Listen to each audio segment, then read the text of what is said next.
Fabiana vivia me chamando lá no privado. Aleluia. Mas eu, poxa, a faculdade não dá. Glória a cara, Deus. Segunda-feira. Mas aí ela falou, não, arrumei um sábado pra te encaixar lá. Mas Deus quando faz o negócio, Deus quando quer, não tem jeito. E saindo de casa a chuva começa. Quem lembra que eu vi na última vez, cheguei aqui, coitado. Todo molhado. Quando eu saí de casa, irmão, tava aquele friozinho, mas quando eu botei o pé do lado de fora, começou a pingar. Eu falei, ô Jesus, não é possível. Não quero chegar molhado, não, tá tão frio, meu pai. Mas agora a Deus é tanto que agora dá calor, né? Tomou a casa, o calor tá aconchegante. Ô glória, vamos fazer a leitura de Lucas capítulo 24, versículo 1, versículo 13. Lucas capítulo 24, versículo 13, vai nos dizer o seguinte: e eis que no mesmo dia iam dois deles para uma aldeia que distava de Jerusalém 60 estádios, cujo nome era Emaús, e iam falando entre si de tudo aquilo que havia sucedido.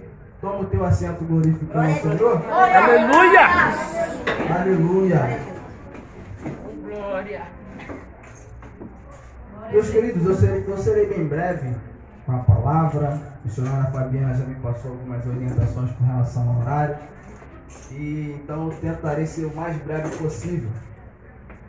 Antes de nós darmos prosseguimento na leitura, eu peço que você mantenha a sua Bíblia do seu lado, que nós faremos leitura mais para frente. E eu quero te pedir também que nesse momento, adolescência, a todos, que vocês possam prestar atenção na palavra de Deus.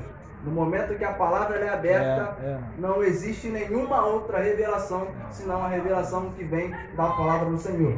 Então, em todo momento que a palavra é ministrada, a revelação, ela provém da palavra de Deus. Então, nesse momento, eu peço para que você tenha atenção, se atenha na palavra de Deus, porque é ela responsável por trazer uma palavra de bênção para a tua vida. Então, nós fizemos a leitura aqui referente a dois discípulos que saíram da cidade de Jerusalém e partiam à cidade de Emaús. E a Bíblia nos diz que a distância entre Jerusalém e Emaús era equivalente a quantos estádios? Estava ligada. Aleluia. Estava ligada. Era referente a quantos estádios? 60. 60 estádios. E aí, vai nos dizer no versículo 14, e iam falando entre si de tudo aquilo que havia sucedido. Alexandre, o que havia sucedido? Vou explicar. Jesus, ele já havia sido morto, crucificado e sepultado. Jesus já havia ressuscitado, porém estes discípulos, eles não sabiam. Então eles estavam em Jerusalém, esperando a promessa que havia, que o Senhor lhe ressuscitaria. Então, quando eles não veem o Senhor, eles partem de Jerusalém de volta para a cidade de Emaús. E aí é interessante que era um costume judaico, acreditar que a pessoa ela só morria verdadeiramente após o segundo dia. Então, a pessoa morreu hoje, ela tem 2 dias para não voltar mesmo. Porque se ela volta no segundo dia, então ela não havia morrido.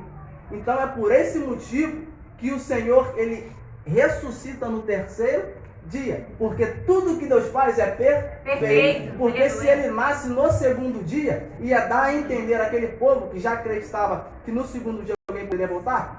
Então Jesus não morreu, ele estava dormindo. Então, a primeira aplicação dessa palavra para a tua vida é que Deus faz as coisas perfeitamente. E outra, Deus ele não deixa sombra de dúvidas, porque se Jesus tivesse ressuscitado no segundo dia, poderiam aqueles homens, poderiam outras pessoas, como era costume, acreditar o quê? Acreditar que Jesus não havia morrido. Porém, como Deus faz as coisas perfeitamente, Jesus ressuscita no 3º dia. Amém? Amém. Vamos lá, versículo 15 e 16. E aconteceu que, indo eles falando entre si e fazendo algumas perguntas um ao outro, o mesmo Jesus se aproximou e iam com ele. Mas os olhos deles estavam como que fechados, para que não o conhecesse. E aí eu quero citar 2 pontos que nos fazem não perceber quando Jesus está ao nosso lado. 2 pontos que nos fazem perceber que Jesus está ao nosso lado e nós estamos desligados, como se não pudéssemos ver. Primeiro ponto, a adversidade. Porque esses discípulos, eles estavam aonde? Esperando em Jerusalém. Porém, nada havia acontecido. Então esses discípulos, nós temos a referência no versículo 17 que vai dizer, e disse-lhe, que palavras são essas que caminhando trocais entre vós? E por que estáis tristes? Então, nos mostra que eles estavam realmente tristes. Então, o primeiro ponto que nos impede de observar que Jesus está do nosso lado é a adversidade. Porque no momento da tristeza, nós estamos olhando tanto para a tribulação que nós não conseguimos perceber que Jesus está no barco. Meu Deus! Aleluia. Então a primeira coisa para a tua vida é isso. Para de se preocupar um pouco com a adversidade. Para de se preocupar um pouco com o luto. Para de se preocupar um pouco com a tristeza. E olha que Jesus está do teu lado querendo falar contigo. Aleluia.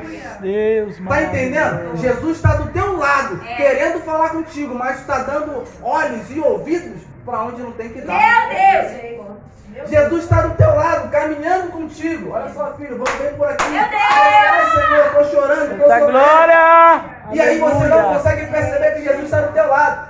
Segundo ponto, a distância. Porque nós vemos que de Jerusalém a Emaús era o equivalente a quantos estádios? 60! Quantos estádios? 60!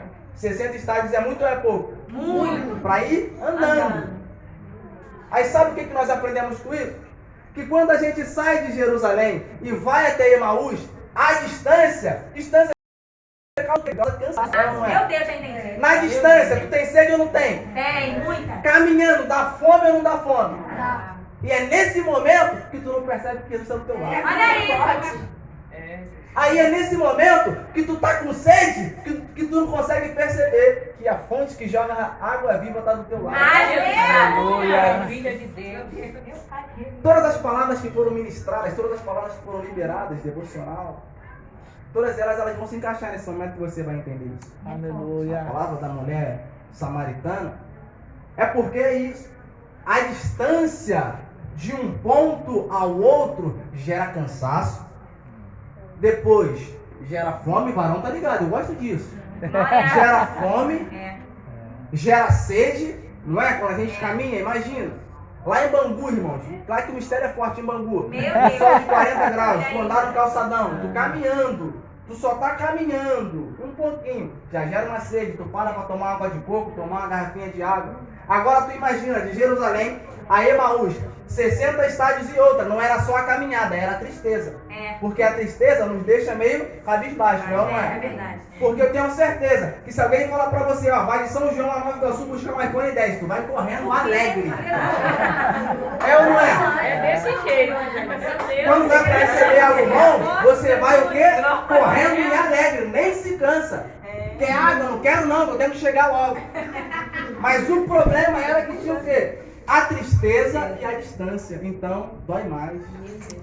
Aleluia. Caminhar triste é ruim demais. Caminhar, sabe, com problemas dentro de casa é ruim demais. Mas sabe o que é bom em caminhar assim? Que mesmo assim, Jesus está do lado. Aleluia. Oh, glória. Eita Deus. Poderoso. Aleluia. Aleluia! Meu Deus! A adversidade, ela não se compara àquele que está do lado. Porque ele, tudo, eu observo tudo. E aí, foi falar 2 vezes, eu contei. 2 vezes, ó, a igreja está vazia. Mas aí, o papai ministrou no meu coração. E sabe quem está faltando? Ninguém. Porque quem tinha que estar aqui já está. Eita Deus, Foi poderoso. falando 2 vezes, eu olhei para trás e falei, tá faltando, sabe quem? Naquela cadeira ali? Ninguém. É porque ela tinha que estar daquele jeito ali mesmo. Porque tudo que Deus faz é perfeito. Sim. Aleluia! Tudo que que Deus faz é perfeito, Ele tem tudo programado. Quem tinha que estar aqui para receber essa palavra, está aqui. Eita glória! Aquele que libera a palavra, aquele que enche, aquele que restaura, é Ele que está aqui. Eita Deus poderoso! Aleluia! Liberando a palavra. Aleluia! Aleluia. Oh, Jesus! Ô papai, eu vou tentar me controlar, Jesus. Aleluia! Glória! Aleluia. Deus maravilhoso! Aleluia! Amado da minha Pai. Deus Aleluia. das terras. Aleluia! Vamos seguindo, queridos. Eu quero voltar aqui num ponto que nós falamos da adversidade. Nós vamos ler o seguinte aqui. Nós falamos que o primeiro ponto é a tristeza, né? Então nós vamos fazer a leitura aqui do 17. Só preste atenção que eu leio aqui então. Vamos lá. E ele lhes disse: que palavras são essas que caminhando trocais entre vós, e por que estáis tristes? E respondendo um, cujo nome era Cleópas, disse: és tu só peregrino em Jerusalém e não sabes as coisas que nela têm sucedido neste dia? E ele lhes perguntou: quais? E eles lhes disseram: as que dizem respeito a Jesus o Nazareno, que foi um profeta poderoso em obras e palavras diante de Deus e de todo o povo, e como os principais dos sacerdotes e os nossos príncipes o entregaram à condenação de morte e o crucificaram. Aí voltando aqui, eu fiz essa leitura mais para a gente entender todo esse contexto. Então nós vimos que eles estavam tristes. Realmente, eles estavam, entristecidos, porque a dor da perda, queridos, é algo terrível. E aí, cadê a irmã que está fazendo aniversário? Querida, olha, foi o que? Anteontem? Foi essa semana agora. Eu perdi um amigo lá no trabalho de 26 anos. 26 anos. 26 anos com câncer. Foi diagnosticado em um mês. No mês seguinte veio a obra. Então, no meio desse caos, no meio de tudo isso que nós estamos vivendo, aniversariar é um privilégio. No meio de todo esse caos, no meio de tudo isso que nós estamos vivendo, pessoas jovens que estão contraindo essa Covid, que estão falecendo, o câncer e tantas outras doenças ruins, aniversariar é uma bênção e é um privilégio. Então, imagina comigo, queridos, eu fiquei essa semana bastante triste, trabalhando, completamente angustiado, porque era um jovem, era praticamente a minha idade, e alguém que eu estava todos os dias, alguém que todos os dias tomávamos café junto, conversávamos junto, e aí eu pensei o seguinte: Senhor, poderia ter sido eu. Senhor, poderia ter sido eu. E aí é onde entra a palavra do Senhor. Da mesma forma que aqueles discípulos, eles estavam entristecidos por causa de Jesus. Vamos despertar, porque amanhã... Aleluia! E aí, a Bíblia vai dizer que após a morte segue-se o juízo. Mas eis a questão: o que nós estamos plantando? Porque uma coisa é certa, aquilo que nós plantamos... Meu Deus, aleluia! Aleluia! É isso, é sobre isso. Então nós vemos aqui, versículo 21, e nós esperávamos que fosse ele o que remisse Israel. Mas agora, com tudo isso, é já hoje o terceiro dia que essas coisas aconteceram. Então, presta atenção.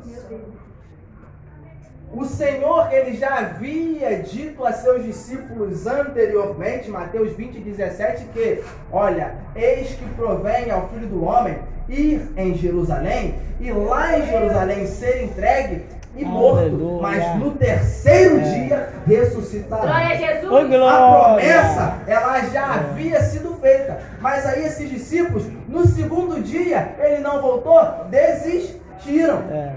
Desistiram de esperar. E aí entra uma coisa muito importante que acontece no nosso meio hoje. O problema nosso hoje, muita gente no nosso meio hoje não vive as promessas de Deus, sabe por quê? Porque é apressado. Porque se eles tivessem esperado um pouquinho mais, lá em Jerusalém, eles saberiam que o Senhor ia ressuscitar. Aleluia! O problema é que nós vivemos numa geração imediatista, uma geração que quer viver a promessa no agora. E aí nós vamos falar 2 pontos muito interessantes. 2 pontos que nos fazem perder a vivência da promessa. Aleluia. Vou abrir aqui em Lucas, capítulo... Eu estou no Lucas aqui, vou abrir no versículo 49. Jesus vai dizer o seguinte: e eis que sobre vós envio a promessa de meu Pai. Ficai, porém, na cidade de Jerusalém, até que do alto sejais Revestido. Está entendendo que esperar também faz parte da promessa? Eita glória! Deus. Está entendendo que esperar também faz parte do processo? O problema é que tem gente que não quer esperar. O problema é que tem gente querendo pular a etapa. Mas a minha Bíblia diz que Jesus, ele entra pela porta da frente do aprisco. Porque quem entra pela porta de trás... Eita, Jesus. Então, as coisas de Deus, elas acontecem de maneira correta e gradativa. Então, para viver a promessa, tem que ter paciência. Para viver a promessa, tem que esperar. Para viver a promessa, não pode ser desesperado. Aleluia! Mas sabe qual é o problema disso? Aí nós vamos entrar em algo muito interessante, que é para os adolescentes aqui, para todos no geral. Porque essa geração imediatista que nós vivemos é muito devido a essas redes sociais, ao avanço tecnológico que tem crescido. Quantos aqui tem TikTok? Sente? TikTok. Achei um varão, TikTok. Acho que TikTok não. TikTok não. Eu tinha. Tinha, o varão ali se converteu. Brincadeira, gente, brincadeira. Mas aí, vamos lá, irmãos, falando sério. YouTube, o pessoal assiste YouTube? YouTube eu assisto também. O YouTube, todo mundo gosta. A gente segue alguns outros no YouTube, no Instagram, no Facebook. E aí, acontece que nessas redes sociais, nós vemos pessoas que elas vivem a promessa rápido demais. Aí, você fala assim: meu pai, sobre mim tem uma promessa de vir um carrinho, mas não vem, tô andando a pé há tanto tempo. E aí o fulaninho que tu segue lá no teu Facebook, lá no Instagram, ele aparece com um carro novo. Aí tu, meu pai, a promessa está se cumprindo na vida dele e na minha não está se cumprindo. Então, isso aí faz o quê? Com que a gente tente apressar. Não, eu quero. Aí começa a fazer de tudo. Aí corre atrás, aí sabe, começa a pular a etapa, começa a sair do lugar que estava, que tinha que permanecer, para tentar o quê? Galgar a verdade. Aleluia. Acontece muito no nosso meio hoje, pessoas que abandonam a sua raiz para ir para outras localidades. E aí vocês entendem o mistério. E aí quando eu vejo essas crianças aqui, uma boa parte já estava aqui, já quando eu vim anteriormente. E sabe, isso me enche de alegria porque são crianças que estão crescendo enraizadas. São crianças que vão crescer. E aqui, ó, nós temos futuros pastores, futuros diáconos. Então, aguarde a promessa, não pule etapas. Aleluia. Primeira coisa, para viver a promessa é não pular etapas. Querido, é uma coisa de cada vez. É um degrau de cada vez. Segunda coisa, Gênesis, capítulo 12. Deus vai dizer a Abraão: Abraão, sai da tua terra, do meio da tua, e vai para a terra que eu te mostrarei. Ô glória! Aleluia! Então, olha só. E aí, a Bíblia vai dizer que Abraão, ele leva consigo a sua esposa Sarai e o seu sobrinho Ló. Ué, sobrinho é parente ou não é? É. Então não era para ter levado. É. Já parou para pensar? Então, nós falamos que Abraão foi um homem de fé. Obviamente, muita fé. Mas Abraão deu um deslize. Porque Abraão sai da tua terra, do meio da tua parentela, e vai para a terra que eu te mostrarei. E Abraão leva o seu Sobrinho. E sobrinho não é parente? É. Mas aí nós vamos entender o que acontece quando a gente desobedece o mandamento de Deus. A Bíblia vai dizer, do capítulo 12 ao capítulo 13, que os pastores de Abraão e os pastores de Ló, eles tiveram divergências. Eles brigaram. E aí, no capítulo 13, no versículo 12, se não me falha a memória, a Bíblia vai dizer o seguinte: E tornou Deus a falar com Abraão quando se apartou de Ló. Não sei se tu pegou uma E tornou Deus tinha parado de falar com Abraão. Deus, que forte. Começou a briga, Deus não falou mais nada, porque Deus não envolve em confusão. Começou a briga, Deus parou de falar, Deus não fala mais nada. Tem mais de briga, não é com Deus não. Deus é Deus de paz. Aí começou a briga, Deus não falou mais nada. Aí no capítulo 13, quando, por causa das discussões, Abraão falou assim, ó, fica tu com essa parte aqui, que eu fico com essa, vamos se separar que é melhor. E aí a Bíblia vai dizer que e tornou Deus a falar com Abraão quando se apartou de seu sobrinho Ló. E aí, quando ele se apartou, Deus diz, Abraão, olhe para o norte. Abraão, olhe para o sul. Abraão, olhe ao leste. Abraão, olhe ao oeste. Tudo isso já fazia parte da promessa. Mas aí, sabe qual era o problema? Caminhar, às vezes, com gente do teu lado, te impede de ver que tu já está na terra da promessa. Aleluia!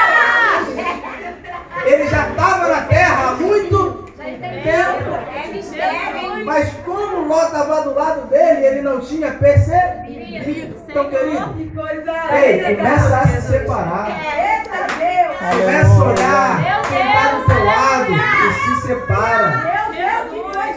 Sabe por quê? Porque tem coisa, tem promessa que só vai se cumprir na tua vida quando você se separar. Se estiver andando com quem que não tem que andar, meu irmão, tu não vai ser promessa. Era glória! Meu Deus! Poderoso! Tem gente que está andando do teu lado que te impede de viver a promessa. E vou te falar mais. E vou te falar mais. A Bíblia vai dizer que Abraão, ele já era de idade. E seu sobrinho, provavelmente, era alguém mais jovem. E aí, para quem é idoso, alguém mais jovem é sinônimo de força. É sinônimo de ajuda. Ou seja, a mesma pessoa que aparentemente está te ajudando, está te impedindo de viver a promessa. Aleluia! Aparentemente ele está te ajudando. Aparentemente está te dando força. Aparentemente está caminhando. Aparentemente está pegando na tua mão. Meu Deus! Mas na verdade está te impedindo de viver a promessa. Aleluia! Deus maravilhoso! Está conseguindo entender? Sim. E tudo isso nós aprendemos no caminho de Jerusalém a Emaús, que é o equivalente a quantos estádios? 70. Tudo isso. Deus, aleluia. Aí entra um ponto interessante. No caminho de um ponto ao outro, Deus ministra. Então, ei, aprende a desfrutar do processo que tu está passando. Aleluia! Um tempo atrás que eu ouvia muitas pessoas falar que, sabe, só vai viver o propósito quem suportar o processo. E eu ouvia muito isso, mas, cara, eu sou um cara questionador. Eu sou questionador. E, poxa, e só vai viver a promessa quem suportar o propósito. E realmente, tu só vive a promessa se tu suporta. Mas, na verdade, não é só suportar. Tu tem que aprender no processo. É verdade. Porque se tu não aprender, não adianta de nada. Verdade. Imagina você inicia a faculdade. Aí, você vai só engabelando, vai só enrolando, cola nas provas. Você inicia o processo e termina. Mas no final tu não aprendeu Nada. porque você viveu, você passou pelo processo, mas não aprendeu com o processo. Aí é por isso que nós vamos na UPA e chega o médico e não sabe nada. Maus profissionais. Por quê? Até passou pelo processo, mas não aprendeu. Meu Deus! É muito forte. Até passou pelo processo, mas não aprendeu. Glória! Aleluia. Tá entendendo? Então, esse é um ponto que eu quero citar. Não seja imediatista. Para viver a promessa de Deus, nós temos que, passo a passo, e outra, observar quem está do nosso lado. Aí nós vamos aqui, estamos encaminhando para o final. Aleluia. Vamos lá. Oh, Versículo Deus poderoso. 30 e 31 para encerrar, vai dizer o seguinte: e aconteceu que, estando com eles à mesa, tomando o pão, o abençoou, o partiu e lhe deu. Abriram-se-lhe então os olhos e o conheceram, e ele desapareceu. Então, deixa eu te explicar o que aconteceu. Eles vieram de Jerusalém, a caminho de Emaús. Nesse caminho conversaram com Jesus, trocaram aquela ideia, poxa caramba, não reconhecendo Jesus, é claro, poxa, a gente estava lá crendo em Jesus, que ele ressuscitaria, mas poxa, já é o terceiro dia e nada dele. E aí essa conversa, ela foi ficando tarde, E aí esses homens, eles então falam para Jesus, olha, fica conosco na nossa casa, não vai embora não, porque está tarde, né? E as palavras que tu fala, tão sabedoria. E aconteceu o quê? Quando Jesus chega à casa desses homens, onde eles ficariam, eles sentam na mesa. E aí Jesus pega o pão e parte. E no momento do partir o pão, é que eles percebem, opa! Meu Deus. No momento do partir o pão, eles perceberam quem era o homem. Mas aí a aplicação disso para a nossa vida é o quê? Aquele que já sentou na mesa com Jesus, reconhece o partir do pão. Meu Deus. Aquele que já teve intimidade, sabe quando o pai está falando, Aleluia. sabe quando é o pai que está agindo. E aí aconteceu uma coisa interessante. Quando Jesus partiu o pão, eles o reconheceram, mas ele desapareceu. Não entendi, Alexandre. Às vezes, ou melhor dizendo, talvez, se você demorar muito para se tocar, quando você se tocar, já é tarde demais. Buscar-me-eis e me achareis quando me buscar de todo o coração. Então, às vezes, sentou na mesa, partiu o pão, e é ele. Ele já foi embora. Então, fica essa palavra pro grupo Raiz de Davi. É a Raiz de Davi? Raiz de Davi. Se tivesse lido errado. Grupo Raiz de Davi. Fica essa palavra para toda a igreja. Eu fui bem resumido, irmãos, aqui. Amém? Mas eu